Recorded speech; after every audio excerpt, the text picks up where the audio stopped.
Falls చూసేవారికి ఏ నయాగరో కుంటల్ జలపాతం అనే అనుభూతిని ఇస్తుంది.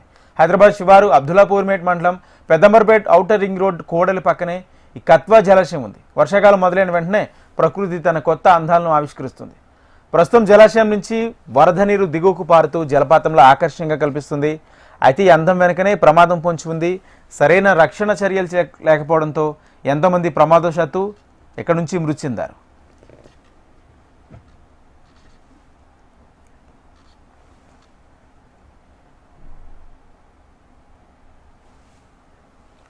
అయితే జలాశయం ఎత్తు నుంచి నీరు పడే చోట ప్రమాదకరంగా పెద్ద పెద్ద బండరాళ్లు ఉన్నాయి. మొత్తం ఎగుడు దిగుడు ప్రదేశంలో ఉంది. గతంలో ఇందులోకి దిగి వేరువేరు ఘటనలో 3 యువకులు ప్రాణాలు పోగొట్టుకున్నారు.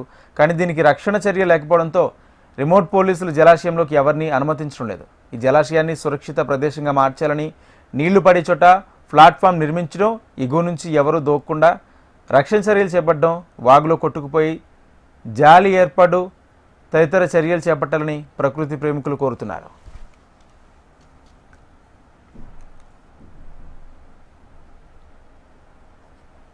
అబ్దుల్లాపూర్ మన చెక్ డ్యామ్ ఇది మన చింత చెరుకు వచ్చే కాలువ కత్వా అంటారు దీన్ని. ఇక్కడ చూడడానికి చాలా అందంగా ఉంటది, కానీ ప్రమాదకరంగా ఉంది. ఇంతకుముందుకే కనీసం 5-6 మంది కూడా చనిపోయారు. దీన్ని డేంజర్ జోన్ కూడా పెట్టారు. ఇక్కడ ఎవరు రావద్దని పేరుతో కూడా హెచ్చరికలు కూడా జారీ చేశారు. ఇది గత 2-3 రోజుల పాటు కురుస్తున్న భారీ వర్షాలకు పెద్దంబర్పేట గానీ, మన కోయడా గానీ, హైదనగర్ గానీ ఇక్కడ కురిసిన భారీ వర్షాలకి వరద ఇక్కడికి వచ్చి చెక్ డ్యామ్ లో ఆగిన తర్వాత అబ్దుల్లాపూర్ చింత చెరుకు వెళ్తుంది. అయితే చింత చెరుకు వెళ్లే కాలువ సరిగా లేకపోవడంతో చెక్ డ్యామ్ మిగిలిన వాటర్ ఫాల్స్ చూడడానికి చాలా మంది ప్రజలు వస్తున్నారు. ఇక్కడ ప్రజలు ఎవరు రావద్దని హెచ్చరికలు జారీ చేశారు పోలీసులు కూడా.